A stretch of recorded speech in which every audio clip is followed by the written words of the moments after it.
Página 1. La mente humana, por Fernando Broncano, 1995. Tenemos mente, se ha dicho, pero cada uno de nosotros, no tiene certeza sobre lo que es la mente, ni sabe cómo definirla. 0.0. Presentación. Fernando Broncano. La filosofía de la mente es una de las disciplinas filosóficas que ha recibido mayor atención en los últimos años. Es también, o quizás por ello, una de las disciplinas donde se han producido novedades filosóficas que van más allá del mero comentario histórico y generan nuevas visiones del mundo. Como se comprobará leyendo este volumen, apenas hay historia de la filosofía explícita en él. No por desprecio o ignorancia, sino porque la marea de nuevos problemas a los que enfrentarse deja poco espacio para la filología. Es, sobre todo, un ámbito en el que las discusiones versan acerca de problemas vivos, importantes y últimos. Hay varias causas que lo explican. La primera de ellas es que la mente humana constituye una de las fronteras donde la investigación científica está haciendo los avances más espectaculares del siglo. El desarrollo es pluridisciplinar, rapidísimo, desordenado, desigual. Mucho más que en las ciencias maduras pero de lento desarrollo, las ciencias de la mente exigen imaginación, propuestas nuevas, discusiones vivas y un entusiasmo por el descubrimiento que atraen irresistiblemente al filósofo curioso por su mundo. La filosofía de la mente pertenece a la vieja tradición de la filosofía natural, la filosofía que especulaba no sobre, ni antes, ni después, ni debajo de las ciencias, sino al compás de ellas, revuelta con los científicos y despreocupada de las matrices disciplinares y las profesiones académicas. Quienes se dejan envolver por esta corriente tienen el privilegio de ser arrastrados por discusiones en las que suenan diferentes voces que hablan desde distintas disciplinas, con términos engañosamente iguales en ocasiones y sobre las mismas cuestiones de fondo bajo la aparente diversidad, mas siempre sobre problemas muy relevantes. La lingüística, la psicología, la inteligencia artificial, las ciencias cognitivas, la robótica, la biología evolucionista, la antropología, la etología, las neurociencias, la neuropsicología, la neurofisiología, neurocomputación, la lógica y la teoría de la computabilidad, las matemáticas de los sistemas dinámicos, la filosofía del lenguaje. Toda aportación es bien recibida si tiene algo profundo que decir. La naturaleza de la mente ha dejado de ser el territorio exclusivo de los psicólogos, es un territorio abierto a la especulación. No es casual, pues, que en la filosofía de la mente se hayan producido algunos de los más importantes desarrollos filosóficos del siglo. A pesar de que todavía no tienen un reconocimiento amplio en la comunidad filosófica, las diversas formas de funcionalismo son, por poner un ejemplo, la principal innovación metafísica desde las polémicas del Zbigniew y Six, más allá de la encrucijada entre el materialismo y el idealismo. Como también son nuevas las preguntas que plantea el eliminativismo. Lo mismo podríamos decir de la noción de sobreveniencia, heredera del emergentismo de los años 30, o de las nuevas perspectivas lógicas, no logicistas, sobre la naturaleza del razonamiento real de los sujetos reales. Muchas teorías y problemas discutidos en este volumen parecerán esotéricos y lejanos a la intuición común. Es porque son teorías y problemas nuevos, técnicos, que exigen conceptos nuevos y técnicos, pero, sobre todo, porque modifican profundamente la intuición común que tenemos acerca de nuestra propia mente. Por ejemplo, la naturaleza del contenido mental, que afecta profundamente a la idea de idea, prácticamente intacta desde Platón, o las críticas a la vieja idea de la mente dividida en facultades, herencia aristotélica también intacta bajo tantos cambios filosóficos superficiales, o el cuestionamiento irreversible de la concepción neocartesiana, uno de los ejes centrales de la filosofía de nuestro siglo. El volumen se ha concebido en el mismo espíritu que guió a los redactores del Enciclopedie.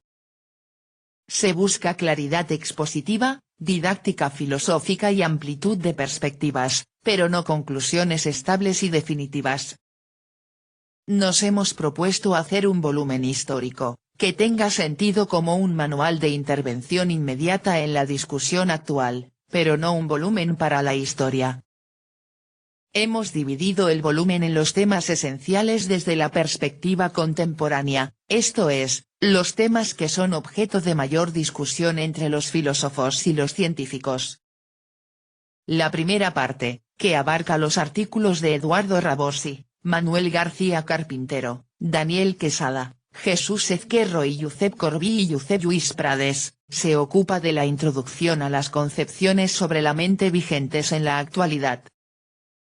Se examina el problema de cómo entender el fenómeno de lo mental desde una perspectiva científica y naturalista. Eduardo Rabosi estudia las tesis de la identidad entre fenómenos mentales y fenómenos cerebrales, una alternativa que adopta una posición muy clara y operativa para el trabajo científico, pero que ha sufrido en las 2 últimas décadas el ataque de los argumentos del funcionalismo, quizás la más importante de las concepciones de lo mental en este siglo, puesto que permite recoger todo lo que el dualismo mente-cuerpo tradicional podía explicar sin caer en su principal dificultad, cómo entender el hecho, difícilmente discutible, de la interacción entre fenómenos físicos y mentales, sin suponer algo así como la armonía preestablecida entre lo que piensa la mente y lo que hace el cuerpo. Este problema es el que ha hecho que alternativas neocartesianas, como la representada por Popper, no hayan tenido buena acogida. Manuel García Carpintero reconstruye el concepto y la historia del funcionalismo comparándola con sus más directos rivales, el conductismo y la concepción cartesiana de lo mental. Daniel Quesada, por su parte, escribe sobre una forma especial de funcionalismo, el llamado funcionalismo biológico, una de las más novedosas concepciones de lo mental, que recupera la naturalidad de lo mental en un mundo de funciones biológicas que tienen una explicación diferente a la de los fenómenos físico-químicos de los órganos que las realizan. El funcionalismo biológico nos recuerda que la mayoría de los problemas filosóficos que encontramos en la relación entre fenómenos mentales y fenómenos corporales los encontramos también cuando examinamos las relaciones entre órganos y las funciones que cumplen las actividades que realizan esos órganos. Jesús Ezquerro, en su trabajo sobre las arquitecturas de lo mental, nos ofrece una idea fidedigna de las aportaciones que está haciendo la llamada inteligencia artificial a la comprensión de la naturaleza de los estados mentales. Después de varias décadas de discusiones acerca de la metáfora del ordenador, ha ido imponiéndose la realidad de la investigación sobre las discusiones de principio. No importa tanto si los ordenadores y los cerebros son sistemas que pertenecen a una clase próxima o igual, cuanto que la metáfora o el modelo ha sido muy productiva como fuente de imaginación creadora y ha dado lugar a hipótesis audaces sobre el diseño de las funciones intelectuales superiores. Estas hipótesis son teóricas, en el sentido de que trascienden los datos psicológicos, ni siquiera se comprometen con el prejuicio de que vayan a ser inequívocamente humanas, pero las mejores tentativas que tenemos de aproximarnos a la estructura de las operaciones mentales de una manera científica. Puede hablarse de un antes y un después de las teorías de la arquitectura de lo mental. Ya comienza a ser normal en los contextos de psicología el uso de los esotéricos nombres de las teorías presentadas en este trabajo, manejadas como auténticas hipótesis psicológicas, sin importar demasiado si su origen fue el diseño de ordenadores inteligentes o la observación de la conducta de los propios hijos, como hacía Piaget. El trabajo de Jesús Ezquerro no es, sin embargo, solamente informativo, sino que se enfrenta a los problemas filosóficos, genuinamente filosóficos, que presenta esta idea de estudiar la mente como un edificio del que puede extraerse el plano en sucesivos niveles de aproximación. Josep Corbí y Josep Lluís Prades abordan la cuestión de lo que podríamos llamar la arquitectura de lo mental desde la perspectiva que se ha denominado conexionista. El conexionismo es la venganza contra lo que durante las últimas décadas se denominó la metáfora del ordenador como imagen de la naturaleza de lo mental. Tras el cerebro como un ordenador, la inteligencia artificial ha pasado a servirse de las neuronas de verdad como modelo para construir ordenadores y programas que se parezcan al cerebro en su estructura física y funciones. Como resultado, se han elaborado espectaculares programas que son capaces de aprender a realizar tareas antes exclusivas de los seres humanos. El conexionismo es la filosofía que se propone estudiar la mente usando estos sistemas como modelos de las principales funciones mentales y es uno de los pocos casos en los que realmente podemos hablar de cambio de paradigma en el estudio de un fenómeno humano. En este trabajo se presentan las principales regiones a las que afectaría la revolución conexionista, de extenderse y tener éxito. Una segunda parte se ocupa del estudio de aquello que desde Brentano se ha concebido como la característica definitoria de lo mental, la propiedad que denotamos con el nombre de intencionalidad, el estar dirigido a un cierto objeto. Juan José Acero ha sido el encargado de presentar las principales concepciones del aspecto más importante de los fenómenos intencionales, el que tengan contenido mental. Cuál sea la naturaleza de este contenido y cómo acomodar su estudio en la empresa científica es el objetivo de su trabajo. En él se presenta un panorama completo de las teorías vigentes sobre el contenido mental que tienen vigencia operativa en las ciencias que se ocupan de los fenómenos mentales. Manuel Liz tiene sobre sí la tarea de presentar uno de los problemas más complicados que uno puede encontrar cuando se enfrenta al estudio de la naturaleza de lo mental. Se trata de la cuestión de cómo los contenidos mentales, a los que acudimos para dar razón de nuestra conducta intencionada e intencional, pueden causar hechos cuya naturaleza no es mental. Si los contenidos son cosas físicas, como piensan quienes identifican estados mentales con procesos cerebrales, entonces no habrá problema, porque ocurrirá que unos procesos físicos causan otros procesos físicos. Pero esto es lo mismo que decir que los contenidos mentales no son nada, que no los necesitamos para explicar la conducta, porque nos basta, o nos bastará cuando se complete, la descripción neuroquímica del cerebro. De manera que llegaríamos a concluir que si los conceptos mentales cumplen su función de ayudar a explicar nuestra conducta, entonces no son necesarios, y si no cumplen su función entonces sí que son realmente innecesarios. Liz nos introduce al concepto filosófico de sobreveniencia o superveniencia, quizás uno de los pocos conceptos realmente nuevos que han surgido en la filosofía de este siglo. Josefa Toribio trata un tema relacionado con la discusión anterior y derivado del desarrollo de las ciencias que se ocupan de lo mental, hasta qué punto está bien fundamentado todo este aparato conceptual con el que describimos los fenómenos mentales. Sabemos por la historia de la ciencia y de la cultura que nuestros conceptos sobre el universo han cambiado de forma radical a lo largo del tiempo. Y aunque no haya cambiado nuestro modo de hablar sobre las cosas, estamos convencidos de que la mayoría de las veces no es más que un modo de hablar. Decimos que sale el sol o que el calor pasa de los cuerpos calientes a los cuerpos fríos, pero sabemos bien que estas expresiones sirven solo para andar por casa y no para hacer física. Sin embargo, los conceptos con los que describimos lo mental, la idea de idea pongamos por caso, no solamente no se ha modificado desde los más remotos tiempos, sino que muchos piensan que no se puede ni debe modificar. En el lado contrario, algunos filósofos tienen una opinión muy diferente y han calificado a toda esta terminología de psicología popular, folk, en el término inglés original, con el objetivo de asimilarla a las charlas que uno escucha en el mercado cuando oye describir a la gente sus enfermedades y que bien pueden ser calificadas de medicina popular. A esta concepción se la denomina eliminativismo y, como su propio nombre indica, propone una solución realmente final para el problema mente-cuerpo. La tercera parte aborda algunos de los principales aspectos de lo que tradicionalmente han sido consideradas facultades de la mente: lenguaje, pensamiento, racionalidad, percepción, conciencia. Se han abordado, lo mismo que los temas anteriores, desde la perspectiva de su último tratamiento.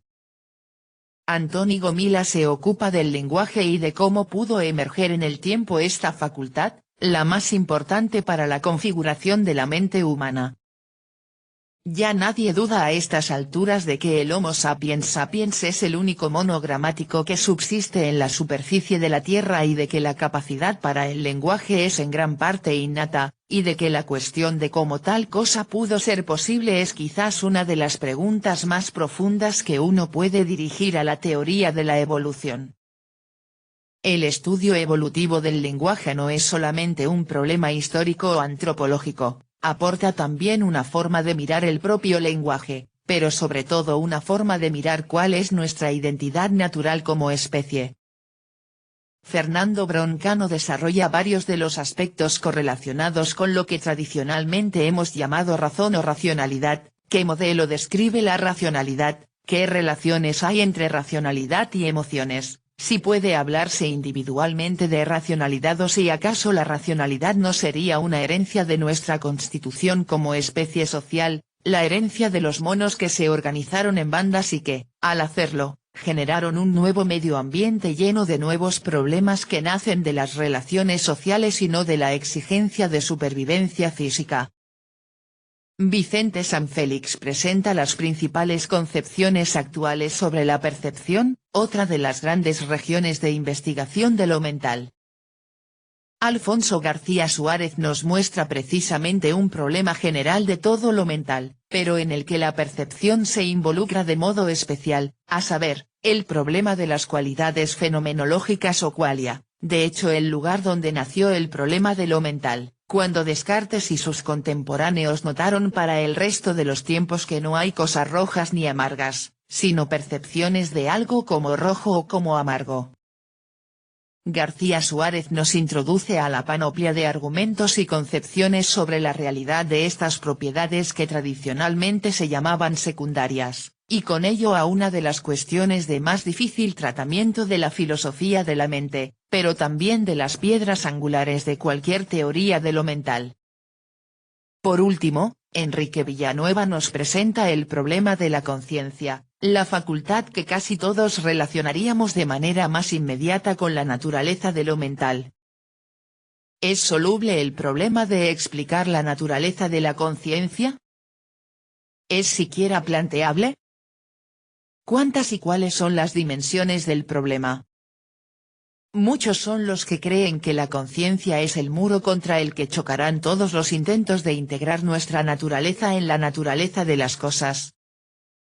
Otros, que bajo el nombre de conciencia agrupamos demasiadas cosas, no todas ellas homogéneas.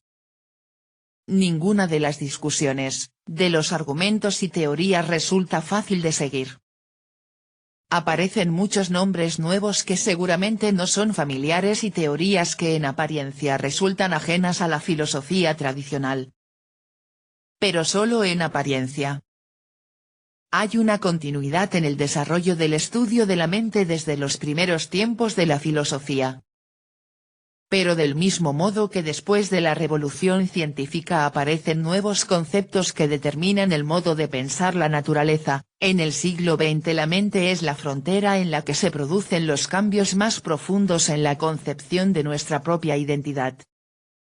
Las ciencias de la mente son ciencias naturales, pero ¿quién se atrevería a negarles el estatuto de ciencias humanas y, a la inversa, son ciencias humanas a las que solamente unos cuantos se niegan a reconocer como naturales? ¿Qué somos? ¿De dónde venimos? ¿Qué nos cabe esperar? ¿Qué es el hombre? Que nadie espere una respuesta a estas preguntas leyendo este volumen. Pero que nadie crea que se puede responder a ellas sin responder a otras cuestiones que aquí se suscitan. Página 16.